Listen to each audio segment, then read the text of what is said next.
তবু সে গিয়েছিল বারান্দায়, কাঁপেনি তবু তার বুক। তবু সে মোমবাতি জ্বেলেছে হায়, দেখেছে আকাশের মুখ। এখন যন্ত্রণা দিবসে আর এখন যন্ত্রণা রাতে, আকাশী স্বপ্ন সে ছুঁয়েছে তার মাটিতে গড়া দুই হাতে। রোজকারই একঘেয়ে ঘ্যান ঘ্যানে যন্ত্রণাদীর্ণ পৃথিবীতে তবু তো কেউ কেউ মোমবাতি জ্বালে, কেউ কেউ আকাশের দিকে তাকায়। যারা তাকায় তাদের কথা যদি না বলি, লস্ট অ্যান্ড রেয়ার রেসিপিসের বর্ষা যাপন তাহলে সম্পূর্ণ হয় কেমন করে? তাকায় তো অনেকেই, মোমবাতি জ্বালায়। তাদের মধ্যে কজন মেঘের সাথে বন্ধুতা করতে পারে? মানিকবাবু পারেন, মানিকবাবু পেরেছেন। সেই জন্যই তো মেঘ হয়ে ওঠে মানিকবাবুর মেঘ। সারা পৃথিবীতে বহু শহরে বহু সম্মান, বহু পুরস্কার নিয়ে অবশেষে কলকাতার প্রেক্ষাগৃহে মুক্তি পেয়েছে মানিকবাবুর মেঘ। আমার অতি প্রিয় বন্ধু অভিনন্দনের ছবি। আমরা আজকে খুব অহংকার এবং গর্বের সাথে বলছি যে আমাদের সাথে পেয়েছি আমরা মানিকবাবুকে। নাম ভূমিকায় চন্দন সেন। চন্দনদাকে স্বাগত জানাবো।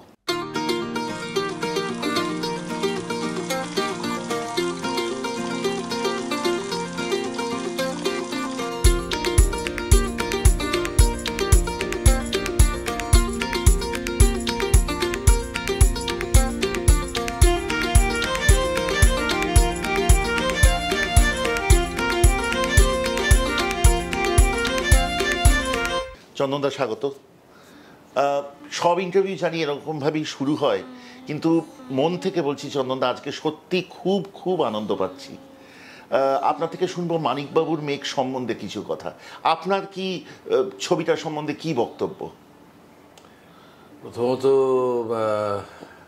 আমার জানা নেই, আমি অবশ্য তেমনভাবে খুঁজিও নি যে ভারতবর্ষ তথা পৃথিবীতে এই ভাবনা কেউ ভেবেছে কিনা। আচ্ছা, এটা হচ্ছে আমার অনেক অনেক রকমের হয়েছে। গাছের সাথে প্রেম হয়েছে, আরও অনেক রকমের ছবি আমরা দেখেছি যেখানে খুবই প্রাকৃতিক বস্তু বা ঘটনার সাথে একটা নিঃসঙ্গ মানুষের প্রেম হয়েছে। কিন্তু একটা নিঃসঙ্গ মানুষের মেঘের সাথে প্রেম, এটা আমি জানি না আর কেউ ভেবেছে কিনা। 26 বছরের ছেলে, সে এটা লিখেছে। আমি প্রথম 15 মিনিট খুব একটা আরও অসুবিধা হচ্ছিল, তো তারপরে বললেন যে এইটাতে, এই চরিত্রটাতে আমরা আপনাকে ভেবেছি।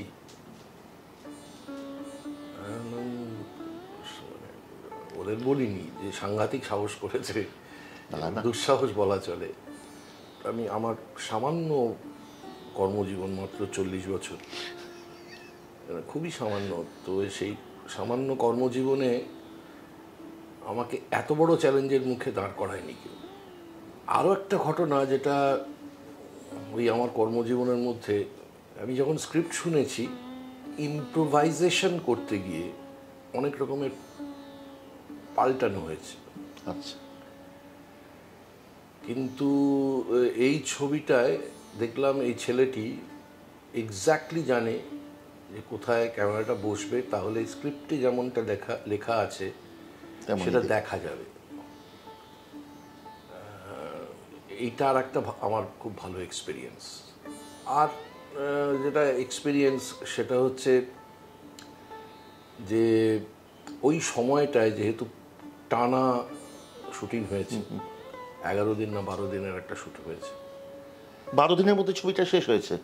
আমার শুটটা, আপনারটা শুটটা শেষ হয়েছে। ফলত আমাদের যেটা খুব সমস্যা থাকে আর কি, মানে একটা সিরিয়ালে অভিনয় করছি, সেখানে একটা চরিত্র, আর একটা সিরিয়ালে বা সিনেমায় অভিনয় করছি, সেটা আর একটা, এইটা ঘটেনি। তো ফলত এই মানিকবাবুর সঙ্গে থাকতে পেরেছি, এটা একটা বড় সুযোগ। চন্দনদা, আরেকটা কথা জিজ্ঞেস করবো, ব্যক্তি জীবনে আপনার সাথে মানিকবাবুর মিল অমিল খুঁজে পেয়েছেন? দেখুন, অভিনেতার একটা বড় সংকট যে সে ব্যক্তি জীবনে গিয়ে সে যদি কোনো কিছু করে, প্রেমও যদি করে, তাহলে তার মনে হয় আমি কি এখন অভিনয় করছি, কারণ এই মুহূর্তটা তো আমি ওখানে এরকম ভাবে করেছিলাম। মানিকবাবুর সাথে আমার মিলের জায়গাগুলো হচ্ছে যে প্রকৃতির প্রতি তার অগাধ ভালোবাসা, কিছু কিছু সময় মানে অভিনেতার একটা বড় সমস্যা বলতে পারেন যে কখনো কখনো তার প্রত্যেকটা মুহূর্তে মনে হয় এইটা আমি তো, মানে এই যে নিজেকে আলাদা করে রাখা এবং চরিত্রকে দেখা, এইটা প্রাথমিক পাঠ হয় অভিনয়ের ক্ষেত্রে। এই পাঠটা ভুলে গেলে খুব মুশকিল।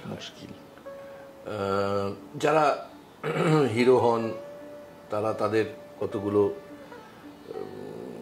জায়গার কারণে হিরো হন, তার হয়তো তার হাসি, তার প্রেম করার প্রক্রিয়া ইত্যাদি ইত্যাদির কারণে, ফলত তারা খুব গোল্ডেন কেজের মধ্যে আটকে যান যে ওইটা বিক্রি হয়, সুতরাং ওইটা করতে হবে। আবার যারা অভিনেতা হতে চান তারা ওই গোল্ডেন কেজ থেকে বেরিয়ে যাওয়ার চেষ্টা করেন।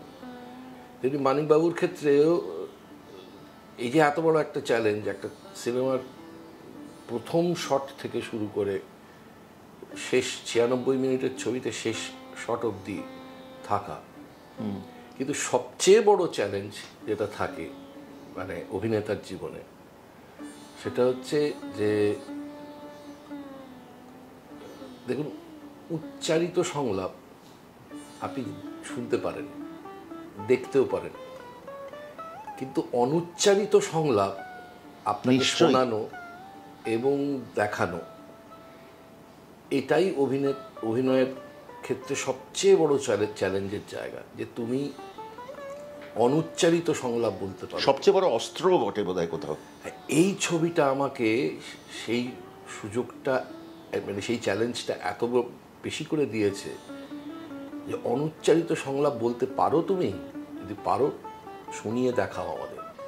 একটা কথা বলছি চন্দন দা, সেটা হচ্ছে এই যে ইট কাঠ পাথর হিজিবিজি একটা শহরের একটা পরিবেশের মধ্যে মানিকবাবু তথাকথিত একটা সমস্যাদীর্ণ জীবনের মধ্যে আটকে আছেন, সেখানে ওনার কাছে গাছ আকাশ কি কোথাও ছুটি? ছুটি নয়, নিজের সত্তার একটা অংশ। যেমন একদল পিঁপড়েকে চিনি খাওয়ান, এবং খুব যত্ন করে চিনিটা খাওয়া, এটা যেমন তার একটা মনে হয় যে প্রকৃতির সঙ্গে সে তার নিজের যোগাযোগ তৈরি করতে পারবে। শটটাও নিয়েছে অভিনন্দন। হ্যাঁ, আমি তো আবার বারবার করে বলছি যে হয়তো এ ধরনের ছবি অনেকেই তৈরি করতে চায়, তাদের সাথে লিটল ল্যাম্প থাকে না।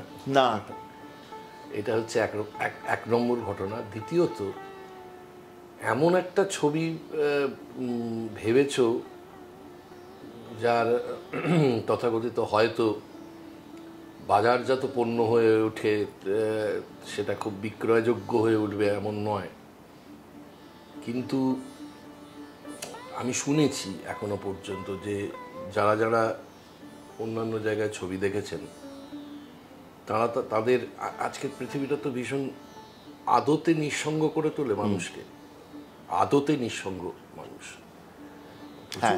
ফেসবুক টুইটার হ্যান ত্যান করছেন, কিন্তু আদতে নিঃসঙ্গ। সেটাও বোধহয় সেই নিঃসঙ্গতার জন্যই সম্ভবত, কিন্তু সেইটাতে এই ছবিটা না, আমার মনে হয় যে দর্শককে কোথাও প্রত্যেকটা মানুষকে ইন্ডিভিজুয়ালি আলাদা করে দেবে। হ্যাঁ, বহু মানুষ আছেন যারা নাকি ছবি দেখেছেন, আমি শুনেছি, যারা ছবি দেখে বেরিয়ে কথা বলেননি। এটা কথা বলবার মতো ছবি নয়, আমিও যে কথা বললাম মানে চুপ হয়ে যাওয়ার মতো। আর আরো একটা বিষয় হচ্ছে কি, এটা না সিনেমা হয়েছে, মানে ওটিটি নয়, টেলিভিশন সিরিয়াল নয়, এটা একটা সিনেমা হয়েছে। হ্যাঁ, যা বাংলার একটা সময় ঐতিহ্য ছিল।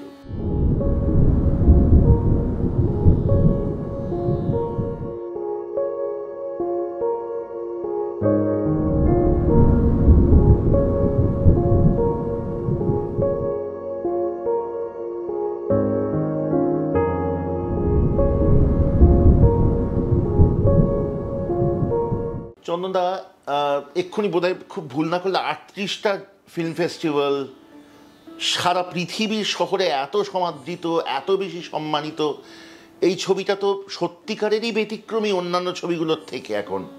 এবং আমরা বহুদিন অপেক্ষা করেছি, হয়তো অপেক্ষার ফল মিষ্টি হয় বলেই আমরা ভালো লাগছে যে এই ছবিটার জন্য অপেক্ষা করেছি কবে আসবে মানিকবাবুর মেঘ। তার আগে খালি খবরের কাগজে পড়ছি, শুনছি বিভিন্ন জায়গায়, এখানে পুরস্কার, ওখানে সমাদর।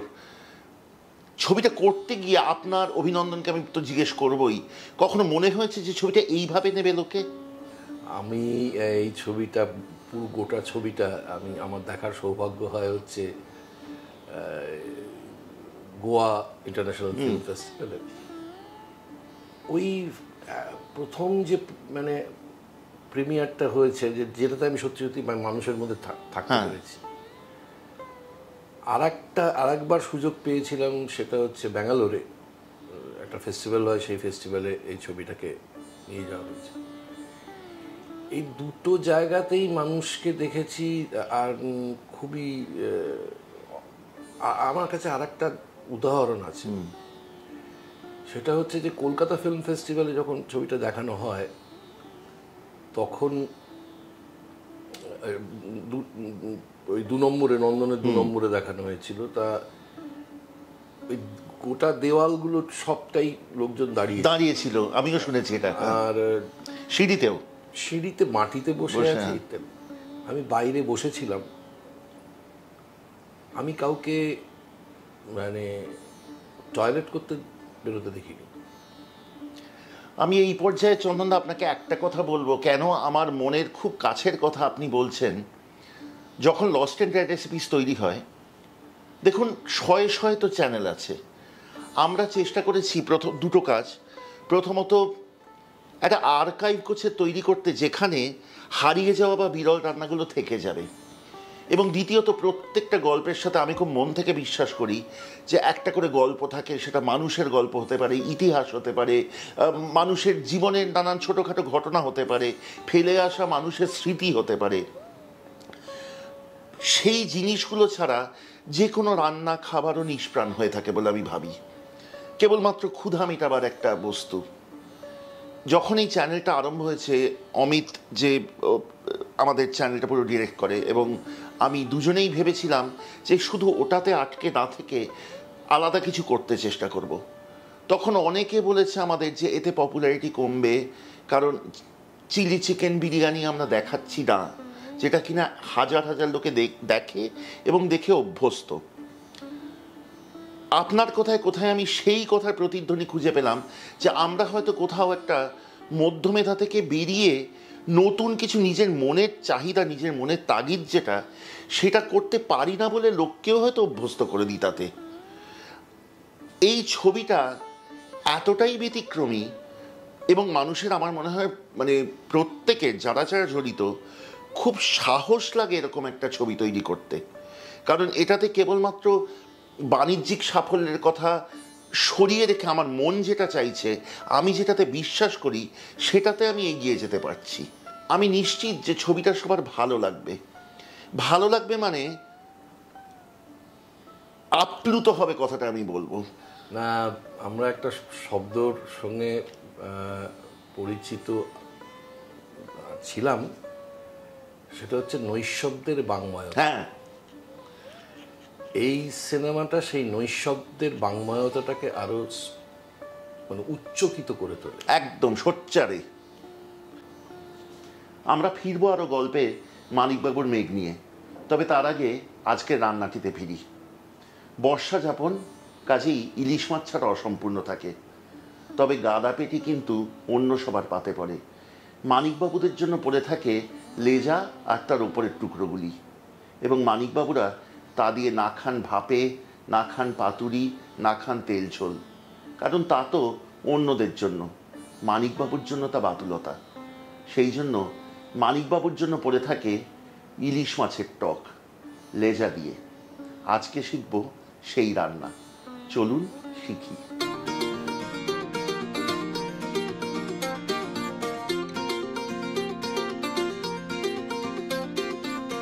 একটু আগেই বলছিলাম মানিকবাবুর মেঘ কিন্তু দেশে বিদেশে বহু সম্মানে ভূষিত। সেই গল্প সব আনবো, তবে তার আগে রান্নাটা শুরু করি।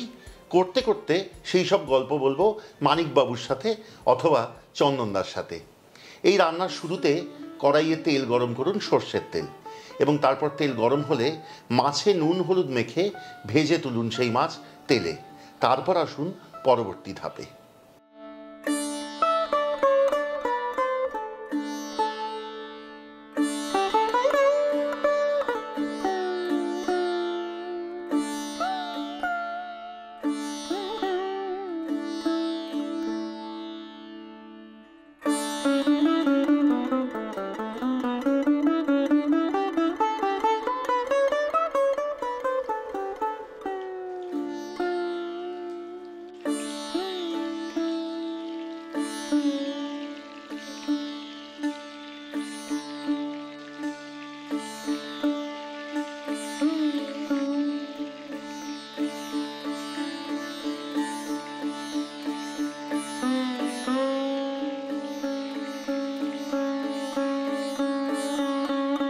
মাছ ভাজা হোক, ততক্ষণ আপনাদের সাথে ভাগ করে নিই এক অতি গর্বের কথা।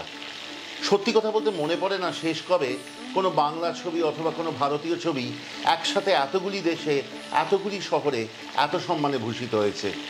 সে আপনি মেরিডিয়ান প্যাসিফিকই বলুন অথবা ইরান, এই সব জায়গায় কিন্তু চন্দনদা সেরা অভিনেতার পুরস্কার পেয়েছেন। এছাড়াও কলকাতা ইন্টারন্যাশনাল ফিল্ম ফেস্টিভ্যালে এই ছবি কিন্তু ভূষিত হয়েছে সর্বশ্রেষ্ঠ এশিয়ান ছবি রূপে। চন্দনদা বলুন একটুখানি। না, এর থেকেও একটা বড় গর্বের জায়গা আছে এই মানিকবাবুর মেঘ সিনেমাটার ক্ষেত্রে। সেটা হলো যে এডিনবারা ফেস্টিভ্যাল, মানে ওনাদের নাক উঁচুটা মানে সাংঘাতিক, আকাশের থেকে। গর্বের বিষয় যেটা হলো যে সত্যজিৎ রায়, ঋত্বিক ঘটক এবং শেষমেশ বুদ্ধদেব দাশগুপ্ত, বুদ্ধদেব বাবুর ছবি, পরে একটা দীর্ঘ গ্যাপ, এবং সেই গ্যাপের পর কিন্তু একমাত্র বাংলা ছবি হিসেবে গৃহীত হয়েছে মানিকবাবুর মেঘ। আপনি ভাবুন, অভিনন্দনের মাত্র 26 বছর বয়স যখন লিখেছি, হ্যাঁ, সে এই কাজটা করছে। এ কত গর্বের বিষয়। কে বলে যে বাঙালি পিছিয়ে যাচ্ছে সব ক্ষেত্রে? না, আমি এটাতে বিশ্বাস করি না। আমার মনে হয় যে বাঙালি জাতি হিসেবে গর্ব করার মতো এখনো অনেক কিছু আছে। আজকের দিনটা কিন্তু আমাদের খুব মনে থাকবে, আমাদের মানে লস্ট অ্যান্ড রেয়ার রেসিপিসের টিমের পুরো। কারণ আজকের দিনটা এত সুন্দর আনন্দ, গল্পে, হাসিতে কেটেছে যে বহুদিন এই স্মৃতি সঞ্চয় করে রাখবার মতো। অনেকেই হয়তো জানেন না, চন্দনদা কিন্তু দুর্দান্ত ওয়াইল্ড লাইফ ফটোগ্রাফার।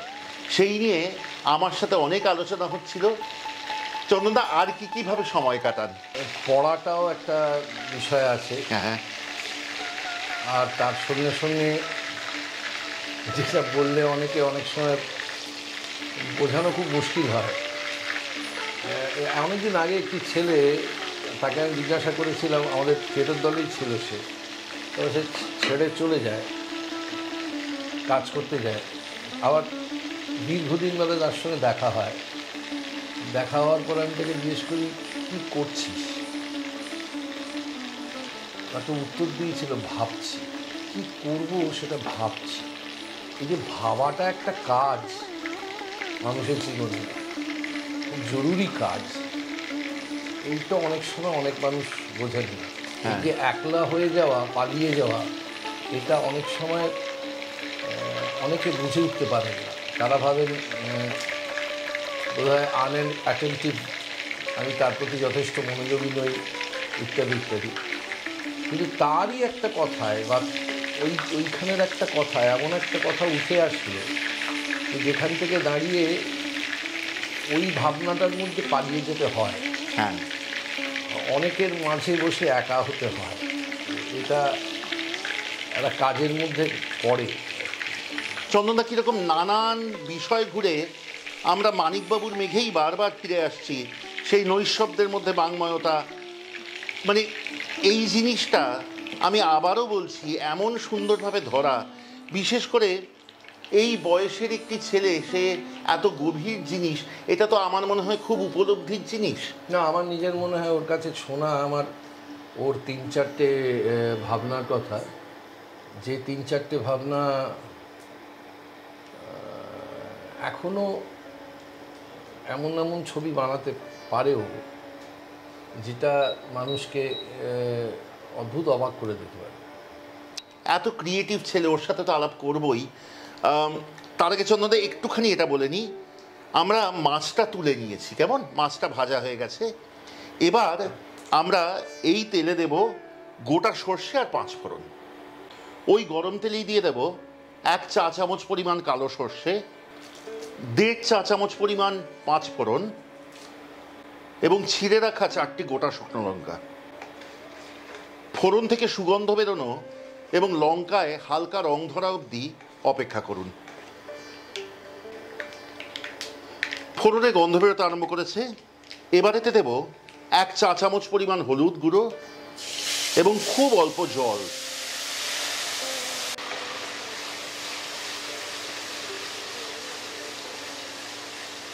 হলুদ ভেজে তেল ভেসে উঠেছে। এবার এতে যোগ করুন 4 থেকে 5 টেবিল চামচ পরিমাণ তেঁতুলের কাঠ। ভালো করে নাড়িয়ে মিশিয়ে নিয়ে এবার যোগ করুন স্বাদ অনুসারে নুন, 4 থেকে 5 টেবিল চামচ পরিমাণ গুড়। এখানে আমি আখি গুড় ব্যবহার করেছি। এবং গুড় গলে গেলে তাতে যোগ করুন 2 কাপ পরিমাণ জল এবং ফুটতে আরম্ভ করলে যোগ করুন আগে থেকে ভেজে রাখা মাছ।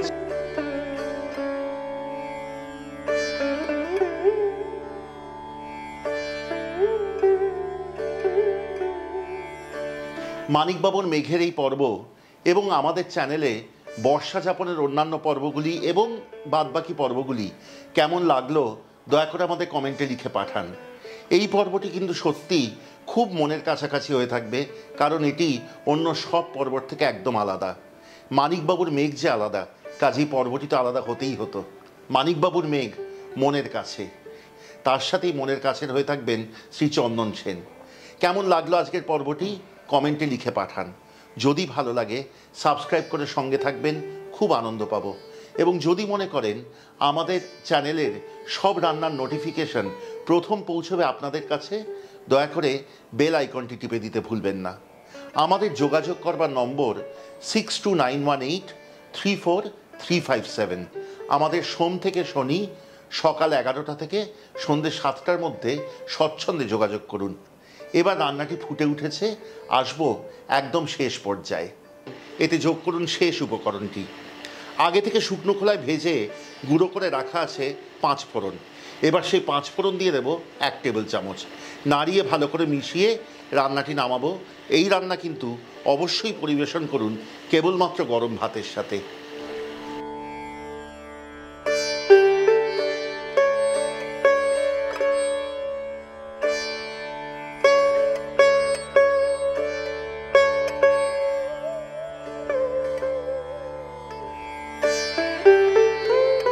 এই পর্বের গোড়ার দিকে বলেছিলাম সবার পাতে কিন্তু মাছের গাদা পেটি জোটে না।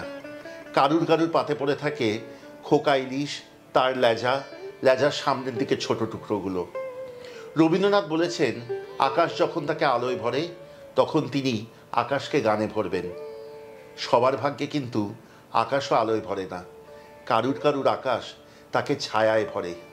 মানিকবাবু সেই দলের লোক, কিন্তু তা হয়েও তিনি কিন্তু আকাশকে গানে ভরতে ভোলেননি। এখানেই মানিকবাবুর মেঘের সাফল্য, এখানেই মানিকবাবুর মেঘ অন্য সবার থেকে আলাদা। চন্দনদাকে বহুকাল মনে রাখবো। আজকে এই রান্নাটি চন্দনদার হাতে তুলে দিতে পেরে যে আনন্দ পাচ্ছি তা আপনাদের সবার সাথে ভাগ করে নিতে চাই। চন্দনদা, মাছের টক গরম ভাতে খেতে হবে।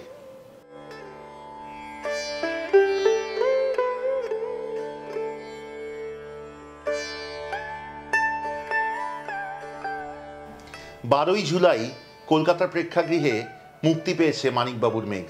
আপনারা সবাই দেখতে ভুলবেন না এই ছবিটি, কারণ এই ছবিটি কিন্তু আপনাদের অভিজ্ঞতার অঙ্গ হিসাবে রয়ে যাবে। এইখানে আমি একটা কথা বলতে চাই। নিশ্চয়ই। অনেকের মতে এ নাকি একটা দুর্বোধ্য সিনেমা টিনেমা ইত্যাদি ইত্যাদি। আমি এর আগেই একটা কথা বললাম যে আমার সারথি সে দেখেছে যে ক্লাস 8 পাস এবং টোটো চালায় যে ছেলেটি সে হায়ার সেকেন্ডারি পাস। এদের কারোরই দুর্বোধ্য মনে হয়নি, একটা মানুষের জীবনের গল্প মনে হয়েছে, একটা নিটোল গল্প আছে। সুতরাং এখানে কোনো দুর্বোধ্যতা নেই বা কোনো বুদ্ধিমত্তার জাগলারি করা নেই, ইন্টেলেকচুয়াল জাগলারি নেই। এটা একটা সোজা সাপটা একটা নিঃসঙ্গ মানুষ, তার সাথে মেঘের প্রেমের গল্প বলা। চন্দনদা, এই পর্ব কিন্তু শেষই হবে না যে এই ছবিটির পেছনে তাকে ছাড়া অভিনন্দনকে দেখে নিতে হবে। অভিনন্দন, নমস্কার। অভিনন্দন, ছবিটা সম্বন্ধে তোর চিন্তা ভাবনা, তোর ধারণা ইত্যাদি সম্বন্ধে বল সবার কাছে। এটা দিয়ে আজকে শেষ করব।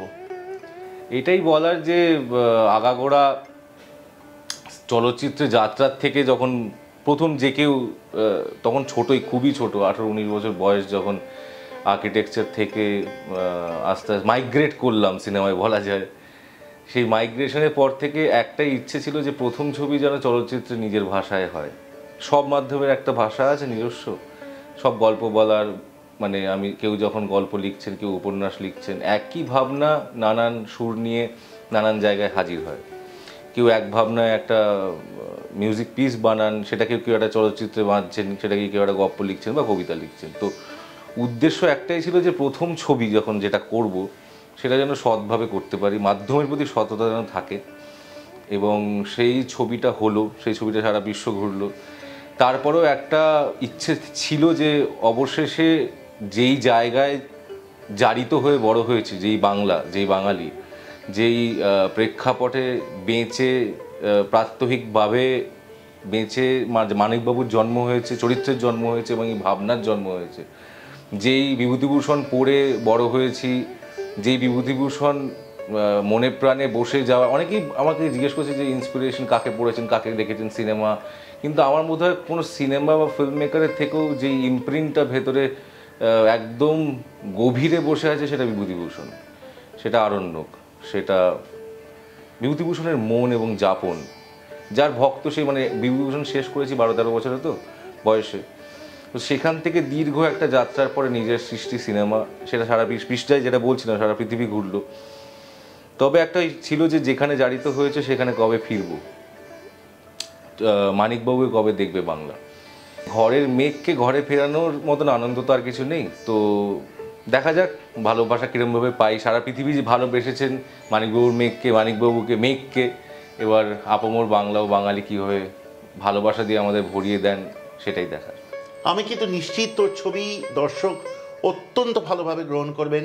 আমাদের কিন্তু পুরো শুভকামনা রইল।